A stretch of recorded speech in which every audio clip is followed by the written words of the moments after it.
Kamusta mga kaibigan?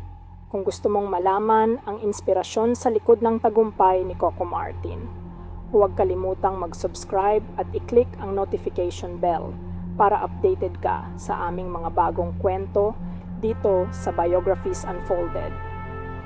Si Rodel Pacheco Nascianceno, mas kilala bilang Coco Martin, ay ipinanganak noong Nobyembre 1, 1981 sa Novaliches, Quezon City. Bata pa lamang siya nang maghiwalay ang kanyang mga magulang, kaya't ang kanyang lola ang nagpalaki sa kanya. Dahil sa hirap ng buhay, naging batang lansangan si Coco, ginagawa ang anumang racket na kaya niya upang makatulong sa pangangailangan ng kanilang pamilya. Bago magtrabaho sa Canada, naging waiter si Coco sa isang kilalang restaurant. At dito siya nadiskubre ng isang talent scout. Sa Canada, nagtrabaho siya bilang janitor kahit na mayroon na siyang nagawang indie films sa Pilipinas. Hindi naging madali ang daan patungo sa tagumpay para kay Coco. Maraming beses siyang tinanggihan sa auditions. Ngunit sa halip na sumuko, ginamit niya ang mga ito bilang motibasyon upang pagbutihin pa ang kanyang kakayahan. Nang makuha niya ang pangunahing role sa teleseryeng Tayong Dalawa, nagsimula nang magbago ang takbo ng kanyang buhay.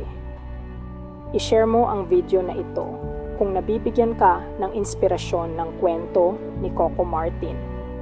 Huwag kalimutang mag-iwan ng comment kung may natutunan ka sa kanyang buhay. Ang tunay na tagumpay ay dumating nang mapunta sa kanya ang papel ng bida sa FPJ's Ang Probinsyano, na naging isa sa pinakamahabang teleserye sa kasaysayan ng telebisyon sa Pilipinas, na umere ng higit sa 7 taon. Dahil sa kanyang mahusay na pagganap at pagiging hands-on sa produksyon, si Coco ay hindi lamang naging pangunahing aktor, kundi isa ring direktor at producer. Ilan pa sa kanyang mga kahangahangang proyekto ay ang mga pelikulang Noy, Born to Love You at Ang Panday, kung saan siya rin ang nagdirect. Sa dami ng kanyang mga natanggap na parangal, kabilang narito ang Best Actor sa FAMAS, Gawad Urian, at higit 130 awards at mahigit 200 nominations mula sa lokal at internasyonal na mga festival. Bago tayo magpatuloy, huwag kalimutang mag-subscribe at mag-like at mag-share sa video na ito para mas maraming tao pa ang mabigyan ng inspirasyon. Hindi lang ang isang magaling at matagumpay na aktor si Coco Martin. Siya rin ay isang direktor at producer na patuloy na nag-aangat ng kalidad ng mga palabas sa telebisyon at pelikula. Sa pamamagitan ng kanyang mga proyekto, binibigyang boses niya ang mga isyung panlipunan at nagpapalaganap ng kamalayan sa mga manonood. Ang Probinsyano ay hindi lamang isang palabas kundi isang plataporma upang ipakita ang mga hamon na hinaharap ng ordinaryong mamamayan, lalo na ng mga pulis at sundalo. Kilala siya sa pagbibigay ng pagkakataon sa mga baguhan at retirado ng mga artista sa Pilipinas. Si Coco ay kilala rin sa kanyang mga advokasya, lalo na sa pagtulong sa mga nangangailangan at pagbibigay ng pagkakataon sa mga baguhan sa industriya. Daan-daang artista at crew na ang kanyang natulungan at lahat ng kanyang mga nakatrabaho ay nagpapatunay kung gaano siya kabait. Siya ang nag-iisang direktor at aktor na hindi gumagamit ng script. Ang lahat ng kanyang mga artista ay natututo at nahahasa ang talento sa pag-arte ng walang gabay na script. Kung hindi ito patunay ng pagiging isang tunay na creative genius, ano pa kaya?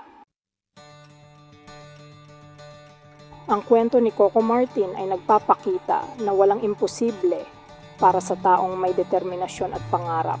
Lakim mo pagiging simpleng batang lansangan mula Novaliches.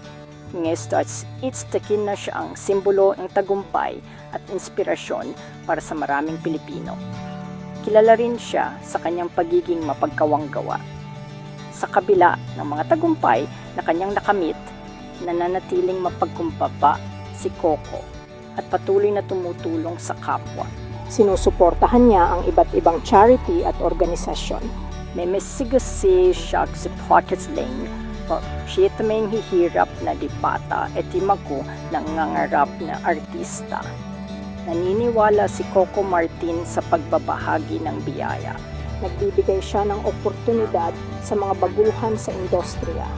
Kilala siya sa paggabay sa mga aspiring actors, writers, at directors. Siya ay isang patunay na ang pagsusumikap, pananampalataya, at pagmamahal sa ginagawa ay susi sa tagumpay. Si Coco Martin ay hindi lamang isang artista, isa siyang huwaran. Ginagamit niya ang kanyang plataporma upang bigyang pansin ang mga isyu sa lipunan. Halimbawa, tinatalakay ng FPJs ang probinsyano, ang korupsyon, kahirapan, at kawalan ng hustisya. Siya ay simbolo ng pag-asa para sa ordinaryong Pilipino. Ipinakikita niya na kahit ang mga nagmula sa simpleng pamumuhay ay maaaring magtagumpay. Siya ay patunay ng hindi matitinag na diwa ng Pilipino. At ang kanyang iskwento ay nagtuturo sa atin na huwag sumuko sa ating mga pangarap. Mas matamis ang tagumpay kapag nalampasan natin ang mga pagsubok. Bago tayo magtapos, sang-ayon ka ba na isang creative genius si Coco sa paggawa ng serve na walang script? May narinig na ba kayong ibang scriptless director at actor? Please leave your comments below at pag-usapan natin. Ang tagumpay ni Coco Martin ay maiuugnay sa kanyang kakaibang estilo sa paggawa ng pelikula. Alam niya ang pulso ng mga Pilipinong manonood. Pumipili siya ng mga proyektong sumasalamin sa kanilang buhay at mga pangarap. Hindi siya takot sumubok ng bago. Patuloy niyang nilalampasan ang mga limitasyon at hinaharap ang mga hamon. Katuwang niya ang paggawa ng dekalidad na entertainment na nagbibigay aliw at inspirasyon. Magpapatuloy kaya ang bisa ng kanyang formula sa mga susunod na henerasyon? Tanging panahon lamang ang makakasagot. Ngunit isang bagay ang sigurado. Ang pamana ni Coco Martin bilang isang icon ng kultura ay mananatili.